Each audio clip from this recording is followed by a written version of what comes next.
Golden State Media Concepts bring you Book Review Podcast, a haven for bookworms of all ages and the widest genres, from mystery to memoirs, romance to comedy, fantasy to sci-fi. If you love to read, this is a podcast for you. It's the Golden State Media Concepts Book Review Podcast.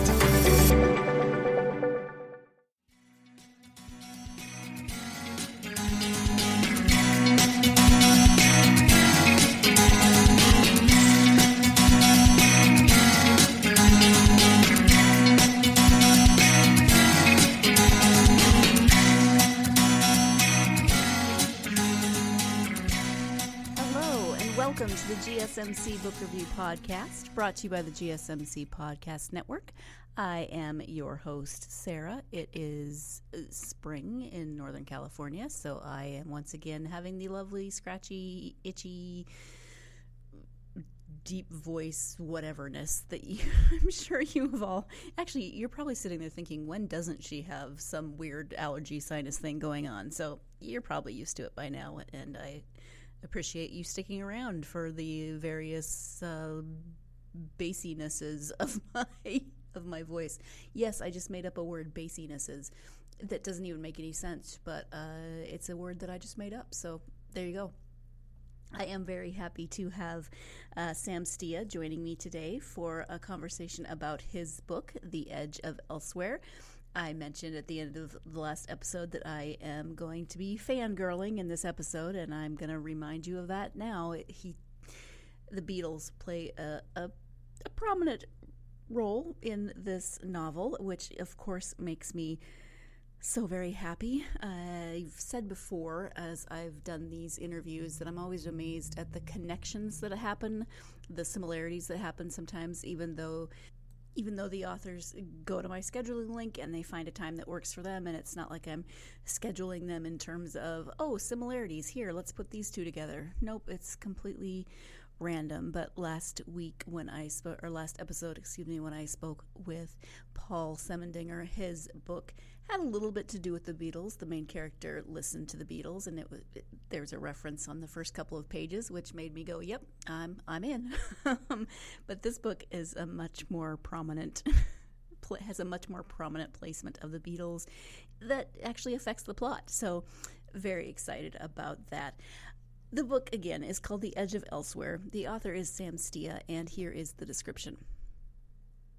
In the year 2079, 14-year-old Abby Lane dreams of vivid colors that no longer exist and wonders of nature that have disappeared in a world blanketed with dust. One day, scrounging through the abandoned ruins of Princeton University with her best friend Max, Abby discovers an ancient notebook that opens up a possibility beyond her dreams.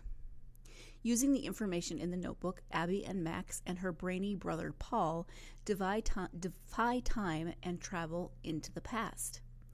In the New York City of 1971, they discover the natural world, join a group of hippies, and befriend a legendary musician and peace activist who may hold the key to changing the tragic destiny of Earth as they've known it, if they can only save him from an untimely death.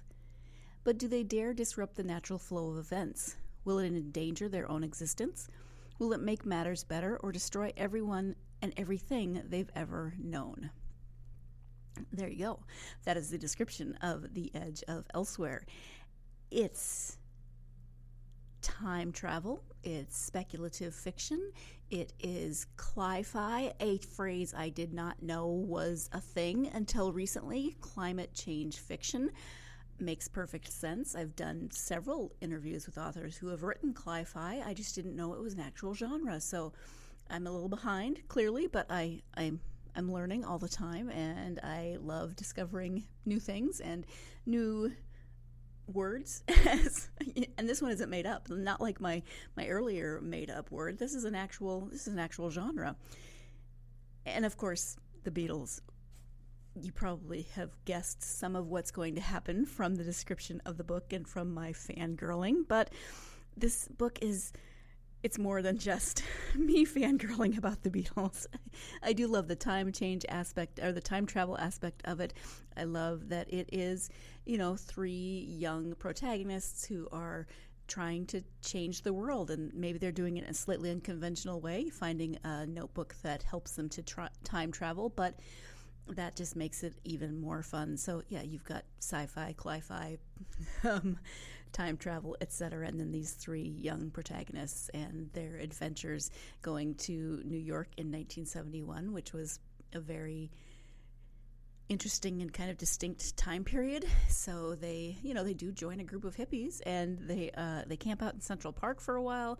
Just a lot of really interesting things in terms of New York in the early 70s. But I am going to now let Sam tell you more about his book. Again, it's called The Edge of Elsewhere. The author is Sam Stea. Let's turn to that interview. Hi, Sam. Let's see. Now we're not live. This is why. I was reading your name as I was saying Sam, and I said Stam. Okay, so starting again. Hi, Sam. Welcome to the podcast. Thank you. It's good to be here. I'm happy to have you here to talk about your book, The Edge of Elsewhere. Before we get to the book, though, if you wouldn't mind sharing a little bit about yourself, that would be wonderful. Sure. I live in the middle of the state of Pennsylvania, or north central Pennsylvania, north of Williamsport. It's kind of rural out here. I've been here for 25 years. I'm originally from Connecticut, lived up and down the East Coast from Montreal down to Virginia. I spent a lot of time in New York City, but I settled here. I'm a doctor here. I'm a something called a nephrologist, which is a kidney specialist. And I see a lot of hope and glory with my patients. A lot of them are dialysis patients. It gave me inspiration to write the book. And I think I have another one on the way. I've started it. But I like working here. I'd rather work here than anywhere else. I don't want to work in cities. I like kind of small communities, rural life, we'll call it. And I'm married, and I have 2 kids. Wonderful. Thank you for that. So, as I said, the book is called The Edge of Elsewhere. Can you give an overview of that story? Sure. The premise is future is not good with climate change.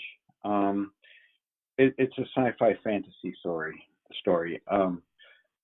Future world, not good. Climate change. Really little or no hope. My main characters, especially the girl Abby, wants to escape, and what happens is that they discover something that allows them to escape, and as the book proceeds, as she discovers hope, she wants more and more to escape, to the point of putting herself at risk and putting her friends at risk. They escape through, this is another time travel book, but I thought time travel is the best way to illustrate the concept of climate change before and after, or in this case, after and before. They escape from the future to 1971, the land of hippies and beauty in Central Park, New York City, where they find some friends. They're welcomed as kind of younger hippies, and they have adventures in New York City, and they see what they can do about changing things. Yeah, and so what was your original inspiration for the story? Oh, I'm a climate change advocate, I want to do something about climate change. It all started from, I've always been interested in, or more or less scared of, climate change. I do realize it's absolutely real. The science is sound, and we are heading in a very bad direction. Perhaps a year ago, I was more scared than I am now. because of the direction the country was going. Perhaps there's a bit of a shift. But boy, we're heading in a very bad place.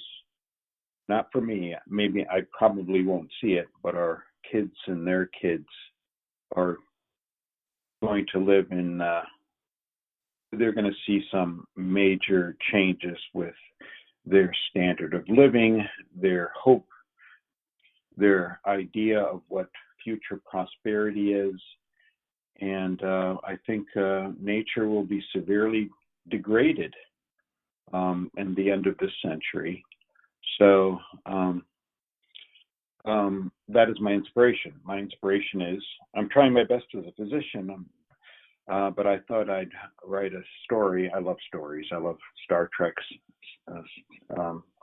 I grew up in the Star Trek world and Lord of the Rings and all that stuff in the 70s. So I thought I'd put a warning out there. It's hard to convince medical colleagues about what I'm thinking and feeling because they're so busy living their world and worried about the stresses of everyday life. I thought I'd reach out for people otherwise, maybe some young people, but also baby boomers, I wanted to make a difference, and I thought, being alone in my room at night, instead of worrying, I thought I'd just put it down in a book. So that's my inspiration. So there you have a bit of an introduction to the book, to the inspiration for the story. We're going to go ahead and take our first break now. When we come back, we'll, of course, be talking more about The Edge of Elsewhere with author Sam Stea. So stay tuned. You're listening to the GSMC Book Review Podcast, and I'll be right back. Do you want to be healthier, yet you just don't know what to do? All these shows telling you this and that, but nothing seems to work. Well, listen close. Golden State Media Concepts has got something great for you. The Health and Wellness Podcast dedicated to workout trends, healthy eating habits, diet, and everything about healthy living. Join us in our banters as we help you not just live life to the fullest, but live it to the healthiest.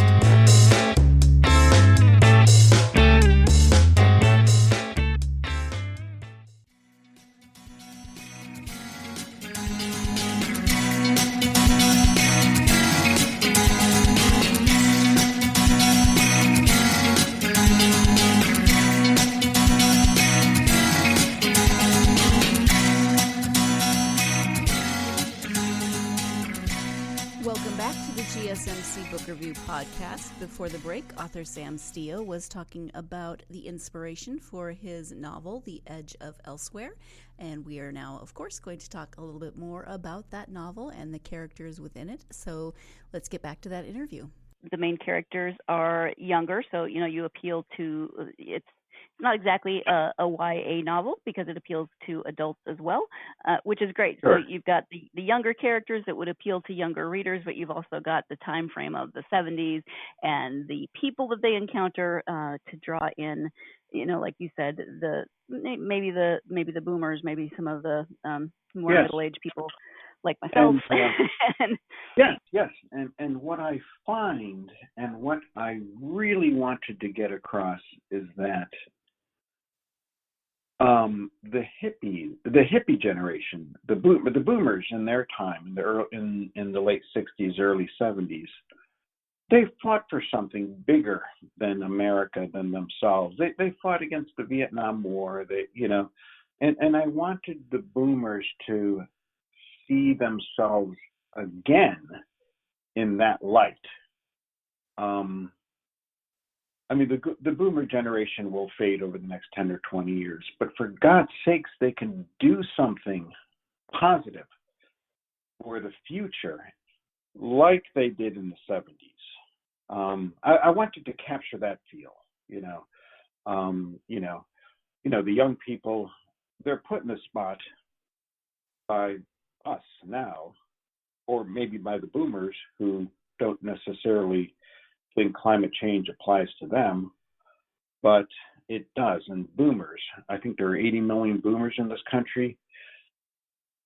I'm sure they know what's at stake, or perhaps they do know, but are not willing, and I'm not sure why, I don't quite understand it, but they're not willing to take that leap into activism like they did once, 50 years ago.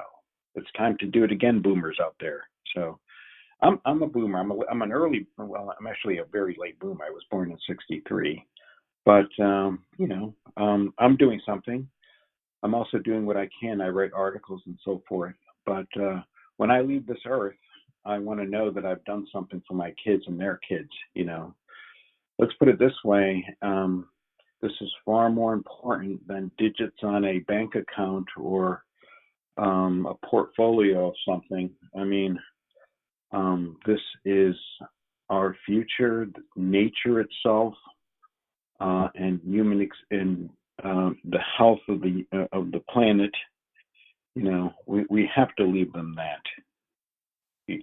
That's again, that's what drove me to write the story.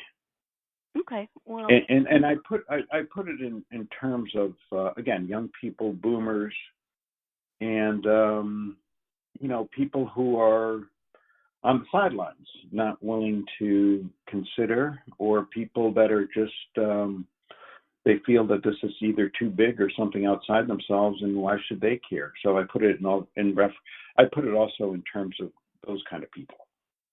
Mm-hmm. Yeah, absolutely. And then starting in the future so that we see the consequences, and then seeing it through the eyes of the young main characters as they go back and see how it had been, and how it could have been if things had been different. Well, they see what they lost, and it's incredibly sad. Yeah. Yeah. Yep. So talk a little bit about those three young people, Abby, Max, and Paul. What about them do you think will resonate with readers? Well, Abby and Max are 14-year-old. They're neighbors. Paul is Abby's brother. He's a recluse. He lives at home. Well, he's at home. He stays in his room. The world is surrounded or covered in dust, and he has severe asthma. Their father died of asthma, so his life is kind of reclusive, and he tries to stay indoors. There are no medicines. This is all in Princeton, New Jersey, by the way. This is around the end of this century. Abby and Max are typical teens. Max is in love with Abby. Abby's in love with color. She tries to find color anywhere, everywhere, in books, magazines, and so forth. The story opens up with her creating her own image of Monet's watercolors on her window by finding bits and pieces of color from magazines and putting them on her window to cover up the gray from the outside. So anyway, Abby and Max discover something in Princeton University, some relic of Einstein's. It's information about the Earth, and in terms of gravity and something that would allow them to time travel by being in the right place in the right time. So something in the natural world allows them to time travel, and they're able to do it after much struggle. The struggle about leaving their family, leaving people behind. They don't know if it's real or not real, but they're willing to chance it, and Paul is willing to chance it. And they do walk a bit of distance in the ruins of northern New Jersey, and they do indeed find a passageway that allows them to calculate through a compass and the rotating needle of a compass approximately 100 years back. So they find 1971, and they explore the world of 71. They happen to come upon people that help them, and and they end up in Central Park and living in the park for a while. And they discover what they've lost. Mm-hmm. Are there names? Go ahead. Oh, I mean, I think I don't want to give anything away, but go ahead. You were saying something? I was just going to ask, Abby, Paul, and Max, are their names all Beatles references?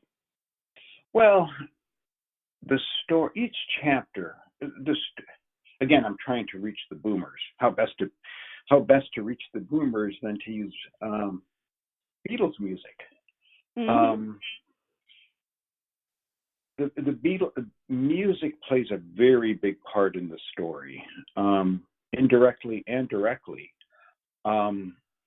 It turns out that they, through their friends in New York City, they happen to meet John Lennon, and the connection there is one of the hippies happens to sing a song. He thinks it's a good song about Abigail. I don't know if you know the song "Dear Prudence," but Yep. Abby remembers her mom singing her that song when she was young, when her mom was holding her at the window, looking outside at whatever nature, the sun or something bright, So she understands a connection maybe and a possibility, and she realizes if that song survived and is in her mind, the power that someone, a musician, might have to do that could indeed change the world. So one of the hippies actually is one of the sets up for John Lennon's, what do you call what's that, the type of person that sets up a studio, what's that called? Somebody that sets up a studio. Yeah. It's somebody that helps sets up and arranges things and so forth. So it's interesting. They meet John Lennon. They walk with him a while. They meet him in the park, and he tells them, or they tell them, or I'm sorry, the Abby. It's more or less Abby. Abby tells Lennon how beautiful his music is and what's at stake and nature's at risk and you have to do something. They don't directly tell him who they are or where they're from because they're afraid that he'll think that they're either their imaginations have gone off the wagon or they're just lying, but they do make an impact on him. So, and that plays out toward the rest of the book. Right. I had a total fangirl moment about John Lennon being a character in the book. Yeah, and it's interesting. Well, it's interesting. The rest of the book is about their relationship with Lennon and events that happen, and their intent they realize, and they do try, but they realize, especially Abby, that human nature is human nature. Nothing's going to change what humans are going to do to nature. But they do want to make an impact for the sake of saving a life. Even though they can't change things, they can't change what the future is going to bring to nature and planet Earth, because all through the early parts of the book, they realize that humans aren't going to change, and but they do continue with their humanity and they want to at least make one difference before they go back to the world where they come from. And I think it's Paul that says that's the only way he can live with himself and go back to the prison he was in the future. So they want to go back to the future because they left their parents there. See, not all teenagers who time travel 109 years in the past, 108 years into the past, want to stay there and leave their parents in the future. It's not all teenagers, time traveling teenagers. I often think about the protagonists of books like this, young adults in, whether it's young adult fiction or just whatever types of fiction I'm reading. Abby is 14 in this novel, and I think of myself at the age of 14. First of all, regular travel I hadn't done much of, let alone digging around Princeton and finding a book that allowed me to time travel. I do not know that my 14-year-old self would have been equipped to handle that, especially at that point. I had never been further than a couple of hours outside of Montana. I certainly had not been to New York. I had never been on an airplane even at 14, and they didn't take an airplane, but time travel can't imagine that's an experience that I would have gone through without crying a lot. So I don't know. I just think about my 14-year-old self and how she may have reacted to some of the. I always like to put myself at the age that I am at into the books that I'm reading. My second to youngest niece, my penultimate niece, if you will, is 15, almost 16, and I feel like she would maybe handle these types of situations better than I would. Maybe not, but she's pretty smart. She's pretty sharp, and hopefully she's a little more adventurous than I was at the age of 14. We'll see. Anyway, we're going to take that second break of the podcast. When we come back, we will be talking about, more John Lennon, writing John Lennon. I feel like I had a brush with John Lennon, the way I act when I'm talking to Sam about writing this character. And so it's as close as I'm going to get to actually talking to John Lennon, who, of course, is no longer with us. And even if he was, I still wouldn't meet him and talk to him. So poor Sam had to deal with my obsession. Let's take that second break. Stay tuned. You're listening to the GSMC Book Review Podcast, and I will be right back. Tired of searching the vast jungle of podcasts? Now listen close and hear this out. There's a podcast network that covers just about everything that you've been searching. Hey! The Golden State Media Concepts Podcast Network is here.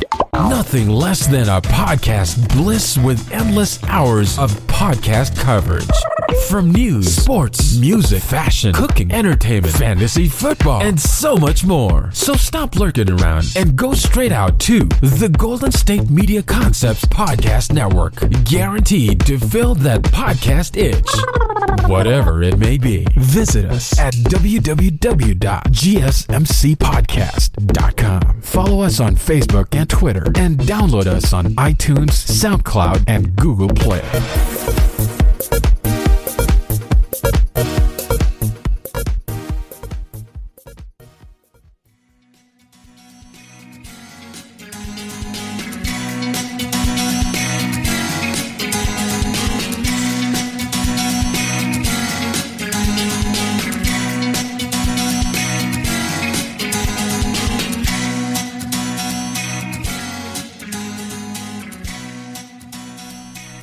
Welcome back to the GSMC Book Review Podcast and my interview with author Sam Stea. We are talking about his book, The Edge of Elsewhere. Let's return to that interview. Can you talk a little bit about writing a fictionalized version of a real person? I mean, John Lennon, but there are other very recognizable people in the book. Can you talk a little bit about that process and how it felt to be writing someone so iconic? Oh, no. With regards to John Lennon, geez, I know him so well. I felt like I was speaking for him. You know, it's interesting. I've read a lot of books about him. I've seen every one of his interviews. It was so refreshing to, and again, it's all fiction, but I it felt refreshing to use his voice, and I think I kept him true to himself. I believe I did that. He was in New York City in 1971, and he was making music in 1971, and that was the year of Imagine, and that was the year he lived in Greenwich Village. So I brought it all. I brought the truth out of it, and I think, and other people have told me that I've used Lennon's character true to form, true to himself, and with regards to, Einstein's a character in this book. The preface opens up with Einstein and the World's Fair. He's the one that discovered time travel. He traveled from 1943 to 1963 to see the book opens up with him in the World's Fair, and he sees how beautiful the world is. And this is a preface, the first chapter of the book, and it's kind of it kind of is the architecture of the rest of the book. But he is in the future, or it's kind of a reciprocal of the rest of the book. He's coming from 1943. There's World War II, a lot of hate, evil in the world, and then he goes to the world of 1963 and sees how beautiful it is in the World's Fair. There, he notes German and Japanese kids running around. He sees trees, nature. He hears music. And he sees the beautiful exhibits. But he is struck by something. He's struck by the Unisphere, and I don't know if you know what the Unisphere is. Yeah. The Unisphere is this. I don't know if you've ever seen the movie Men in Black. The first Men in Black. It takes place around the Unisphere, when they fight the aliens and so forth. But the Unisphere, ever since I was a kid, I hated it because it was basically it's a globe. It's gigantic, several stories high, I think, but it's ugly. It's just steel. It's devoid of nature, color. So Einstein notes that, and he says to himself, I'm in this place. This is the future. This is the future about another future, but their future is just, they've forgotten about nature. If the Unisphere is a symbol of Earth, and what we see the Earth, as a symbol or a representation, it's devoid of nature. So he's worried, even in 1963, that nature will take a backseat to technologic advances, and that's the feeling he got. And it turns out he was right. But the rest of the book is kind of an inverse of that, But Einstein and Lennon are the big characters, or the extra, or the celebrity characters in the book. Mm-hmm. Mm-hmm. There's we've already talked about the fact that there's a lot of music, but there's also a lot of art references. Obviously, there's science references because it's a science fiction book. But can you talk about how music, art, and science all intertwine and play roles within the book? Oh, sure. Well, you think of a kid in the future when, society's collapsed. There's hardly any color left in the world. I mean, you can imagine with heat and forest fires and, what North America could look like with 5 degree warmer temperature, 5 degrees Celsius warmer, which some scientists are predicting. It's a dark gray world. I would imagine in that kind of place, color would be something prized, finding colors in books, magazines, art books, paintings, Van Gogh, Monet. Abby, I don't know if you know the painting Christina's World. It's about sure.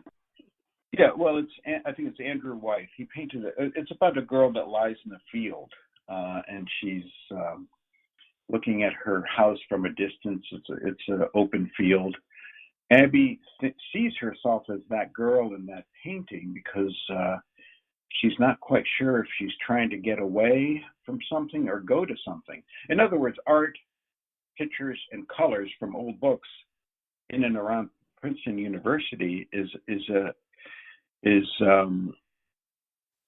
joy for her. It's more or less her joy. It's her escape, more or less. Mm-hmm. Also, music. There's an interesting connection with music, and that comes out later in the book.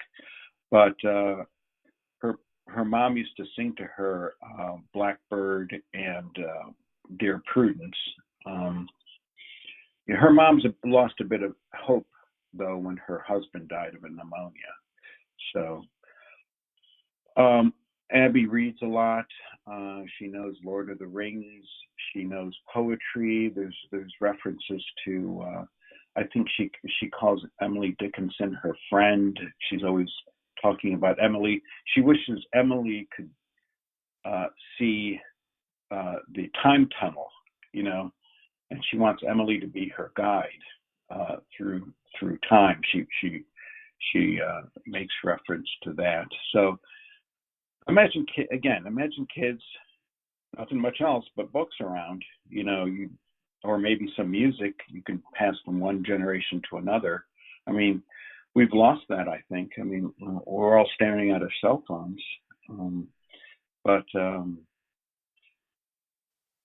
that's the connection with art and music and literature in her mind. Mm-hmm. And she really uses it when she thinks and she explores the world of the past. Yeah. Thank you for that. I really appreciate it. You've talked a little bit about this, but what do you hope that readers might take away from the book? Well, geez, a different perspective. There's something that Carl Sagan did. It's called the tiny blue dot, I think. I think that's what it's called. It's called the pale blue dot. When Voyager was leaving the solar system, it took a picture of backwards at Earth, and the Earth appeared just like a piece of a mote of dust floating in a beam of light. It's a perspective of the Earth, very frail, not a tiny place, fragile, just out there. That's our lifeboat. I kind of try to do something like that, to see the world, to see our place in it from the perspective of kids of the future.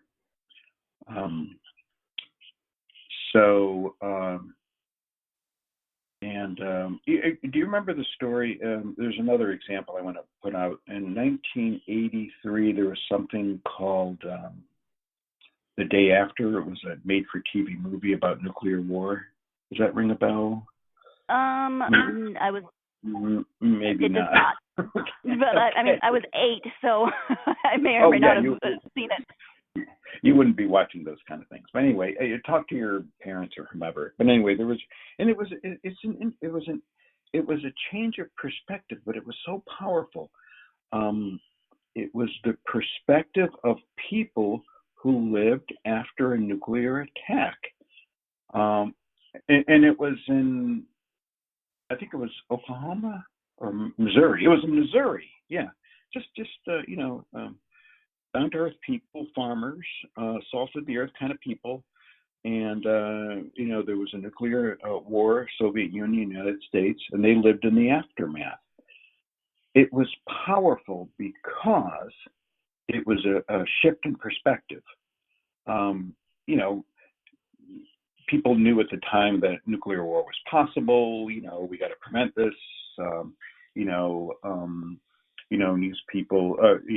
newspapers and newspeople were always talking about nuclear war, but it was a real abstraction, more or less what climate change is like, an abstraction. But that change of perspective out of a story of fiction it was fiction, but it was based on real possibility. But it had such an impact. If you learn about the history of the 80s and look that up, I think it really made an impact about preventing nuclear war, and it did something.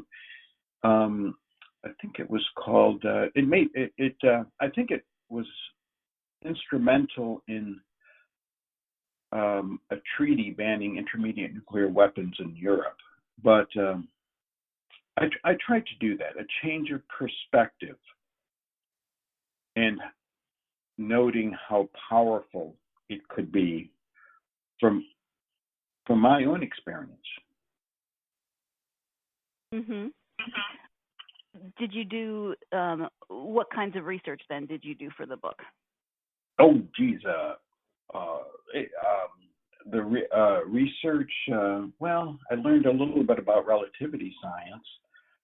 There's some mentioned of quantum mechanics science. I did some research from that. But geez, it popped right out of my head, and it was based on Beatles music more than anything. A great inspiration was XM radio because, I spend a lot of my time driving to and from dialysis clinics, and I listen to Beatles on XM. That's where the story came to me. I remember thinking the song Eleanor Rigby and, Here Comes the Sun. I imagine I was thinking about, there's so much love and color and hope in their music. And I was thinking, geez, people are going to hear this 100 years from now, and the world might be an entirely different place from what this music sprung from. Are they going to make the connection? Is this music going to give them hope to form a new world, a better world? So that's my research. XM radio. Nice. I love it. I love that there's Beatles on XM, but I also like that they have the decades, or is that XM or Sirius? Oh, the 80s and the 90s. Yes. Yeah, they have the decades. So, but there's no music like the late 60s, early 70s. There isn't really, in my mind. If you note that most of, I want the readers to note that most of the chapters, each chapter is based on a song from the 60s and 70s. There's one chapter called The Silence of Sound. There's another chapter called Both Sides Now. There's a chapter called Prudence. There's one called Blackbird. So music. I just flipped open, and chapter 16 is All We Are Saying. I mean, yeah. Yeah, music is a big part of the story, and I'm looking for connections. I was looking for connections. So. Let's go ahead and take our last break of the podcast. You are listening to the GSMC Book Review Podcast, and I will be right back. Golden State Media Concepts social media podcast. Time to hashtag everything. We talk about all the fun, crazy stories on social media. From Instagram to Facebook, Twitter to Tumblr, or probably even Friendster. Join us each week as we explore the quirky side of social media. It's the Golden State Media Concepts social media podcast. It's simple, such a sad song. The one that we rely on to get us.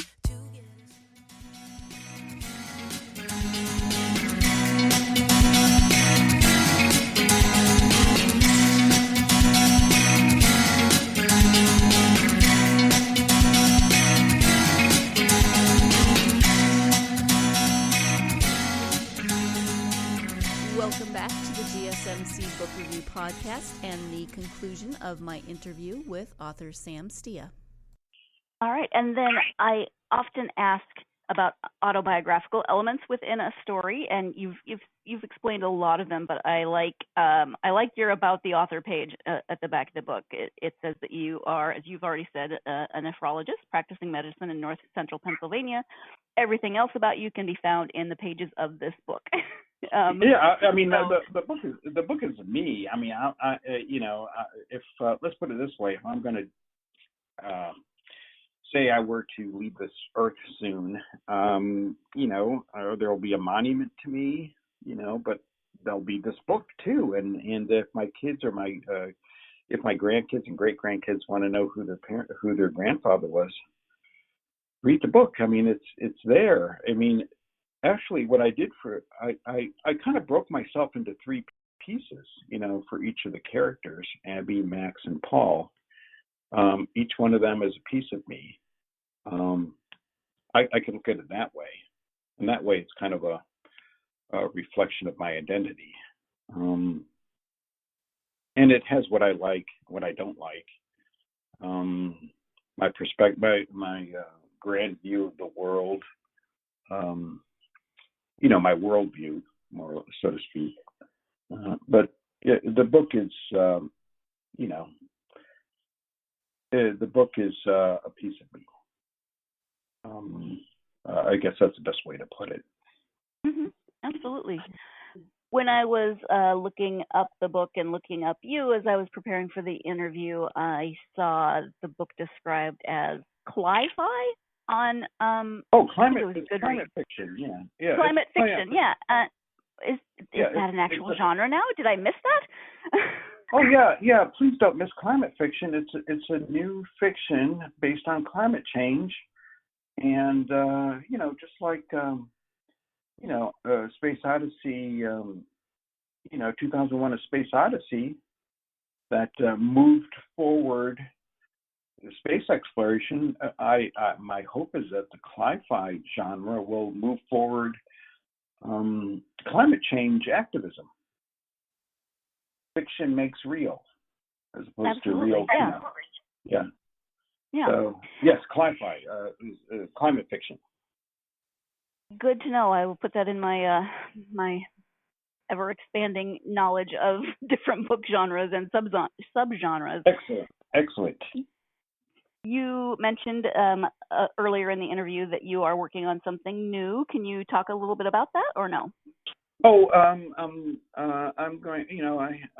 I spent 35 years in medicine. It's been like an odyssey. I'm going to make an odyssey, a new odyssey, where I am Odysseus traveling, and when I encounter patient problems, those are monsters that I'm going from one place to another, kind of like an odyssey. So something like that. I'm just starting it. It sounds really interesting. I like it. Did you always want to write fiction, or was that something that came more out of your thoughts about this particular book? How did that work for you? Oh, I was enraged when Trump pulled out of the Paris Climate Accord, and I felt like I had to do something. In 2016, or I think it might have been 2017, he pulled out of his climate. I go, oh my God, this is awful. So here's my response to it. That is a very positive and hope-filled response. I like that Yes. You found something that you could do and be passionate about. Yeah. Well, I can't travel. I mean, I'm all alone here in my practice in nephrology, and I can't. We have a little newspaper here. I could put pieces in it, but everyone around here is busy in fracking, so I didn't have much of a voice here. So, what the hell? I'll write a book and throw it on the ocean of publicity and see what happens. So, right. Do you have advice for aspiring authors? Well, maybe an author's voice comes about in times of trouble, pain, depression, desperation. So in troubled times, consider writing. That's my advice. Okay. Short, sweet, and to the point. I like it. Very, it could be very therapeutic. Mm-hmm. When you take the time to read for yourself and you're not reading maybe medical journals or something, do you have favorite genres or authors? Oh, just science fiction. I don't read it a lot. I used to, but just science fiction and historical fiction. I like, like the Outlander series. That was great. But I really don't read a lot now. When I was a kid, I read all the classics, of course, The Hobbit, Lord of the Rings, all the things like that. But I guess I don't read a lot right now. Although I watch television. Netflix is wonderful.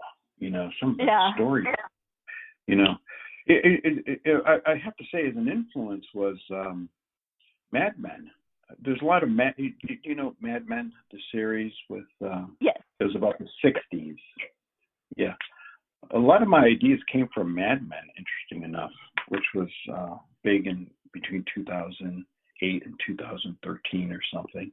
About the hippies and the beatniks and the Madison Avenue and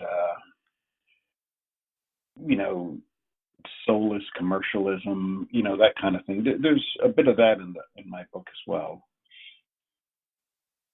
So I'm still reading, but I'm reading on television, watching Netflix. Sure. You mentioned Outlander, and I'm starting to feel like, I've been reading it since high school, and I keep thinking, are we ever going to finish it? I don't know. Oh, it's wonderful. I don't know. How about where people can find you on social media? Do you have an author webpage? Do you have social media? Oh, just friend me on Facebook. I mean, I guess, sometimes let's see, what's the best thing to do? I guess the best thing to do is just message me on Facebook. I'll be happy to friend you if you put it in the context of the story. I have a website. It's kind of rudimentary. It's called edgeofelsewhere.com. You could explore that a little bit. There's not much there, though. I'm kind of working on it. I guess the best thing to do is find me through Facebook. I have my name, and you can message me on Facebook. That's probably the best thing. Okay, thank you for that. Again, I'm very new at this whole thing. Sure. Yeah, when I looked you up, I found your medical practice, but not your author. your author. Well, again, I'm a product of the '70s, so I'm not very good at this whole social media thing. Yep. Understandable. I did actually want to backtrack a little bit and ask you about Reimagine. Is that an earlier? That's an earlier version. To my members out there, if you're interested in the story, I just can't get it removed from Amazon for some reason. But I did mention in the listing that this is a kind of preliminary version of Elsewhere. Please buy Elsewhere instead. Right. All right. It's the same story, although it's better edited. I'll put it that way. Okay, I appreciate that. And then we have talked about a lot of different topics today, but is there anything that we haven't covered that you wanted to make sure that you highlighted about the book? No, I just think everyone should be involved in some way in this thing. I mean, it's going to make COVID look like a step in a puddle. I mean, I think COVID is not even a dress rehearsal. COVID is a taste of what climate change will be. And with climate change, my concern is it won't get better. I mean, everyone's looking for COVID to go away, either through vaccine or, summer's coming and people will be out and enjoying themselves. When nature dies, when a species is made extinct, when there's a break in a chain in a whole biosphere or biosystem, it's permanent. It builds on itself. Climate change, I'm worried if it comes, will get worse, despite what we do. So now is the time to consider this as one would consider nuclear war in the 80s or, nuclear war in the 60s, Cuban Missile Crisis stuff. I mean, this is existential. We have to get out there. We have to vote the right people in office. We have to educate our kids about something that's absolutely real. It's been too politicized. Climate change, and science doesn't care what politics you believe in or whether you're a red state or a blue state. It'll do what it's going to do. And I know this from my own profession of medicine. When kidneys start to fail, they fail despite what we do, because you reach a certain tipping point and nothing stops it. And I'm worried that this is kind of the same biological model as someone with kidney disease. Mm-hmm. Sorry to be so bleak, but well, no, you've got to speak your truth, and so yeah, I appreciate that. Thank you, thank you for that, and also thank you for taking the time to talk to me not only about the book, but also climate change and the Beatles. I love the Beatles, this was a lot of fun. But thank you so much for joining me. I appreciate it. Sure. Thanks, and thanks for having me on this delightful show. So thank you to Sam once again for joining me, for putting up with me, for being very patient with my Beatles obsession. But thank you, Sam, for joining me to talk about The Edge of Elsewhere. I was mentioning the interesting coincidences of some of my interviews, and another one is that last week I spoke with Dr. Paul Semendinger, and this week I spoke with Dr. Sam Stea. So different types of doctors, but still very interesting doctors in Beatles. I can live with that. If you are a fan of time travel, of speculative fiction, of historical fiction, because there is, some of that in terms of the 1970s New York, and fans of cli-fi, which I'm going to say as often as possible, because once you learn something, you need to say it a bunch of times in order for it to stick in your memory. If you're a fan of any of those, of young protagonists even, then you should definitely check out The Edge of Elsewhere by Sam Stea. It is a really... It's a good read, it's a fun read, but it also highlights some of the things that are concerning in the world. And it also highlights the fact that a lot of our younger generations are very concerned with the state of the world. They're not just, running around not paying attention. They are definitely paying attention, and they are concerned, and the fate of their futures rests on us, on them, on so many different factors. So I am glad that 14-year-old Abby is much braver, and Max and Paul as well, but braver and smarter and works harder than 14-year-old me would have in the same situation. I thank you, as always, for joining me. I hope that if you're a fan of the podcast, you will do me the favor and the honor of following me on social media, following the podcast at least on social media, GSMC Book Review. You can find us on Facebook, Twitter, and Instagram. You can also help out the podcast by writing a nice review. That really helps us to get the podcast out to more listeners such as yourselves. You can write a nice review. You can leave a 5-star review. I mean, obviously you don't have to leave a 5-star review, but that would be very, very lovely if that's how you feel. I'm not going to tell you how to feel, how to review, but just asking, putting that out into the universe. I hope you will join me next episode when I am speaking with Mona Johnson. We are switching to nonfiction. We're switching to a memoir. It is called Not Created Equal: An Immigrant Muslim Woman's Pursuit of Equality in Her Family, the Army, and America. And it is it's such an interesting story. It's such an interesting journey, and I really enjoyed speaking with Mona. So please join me for that interview and learn more about her story. In the meantime, I hope that whether it's spring or not spring where you are, your allergies are behaving better than mine. And I mainly hope that your time always involves plenty of space to get lost in a good book. Thank you. You've been listening to the Golden State Media Concepts Book Review Podcast, part of the Golden State Media Concepts Podcast Network. You can find this show and others like it at www.gsmc.com. GSMCpodcast.com. Download our podcast on iTunes, Stitcher, SoundCloud, and Google Play. Just type in GSMC to find all the shows from the Golden State Media Concepts Podcast Network. From movies to music, from sports to entertainment, and even weird news. You can also follow us on Twitter and on Facebook. Thank you, and we hope you have enjoyed today's program.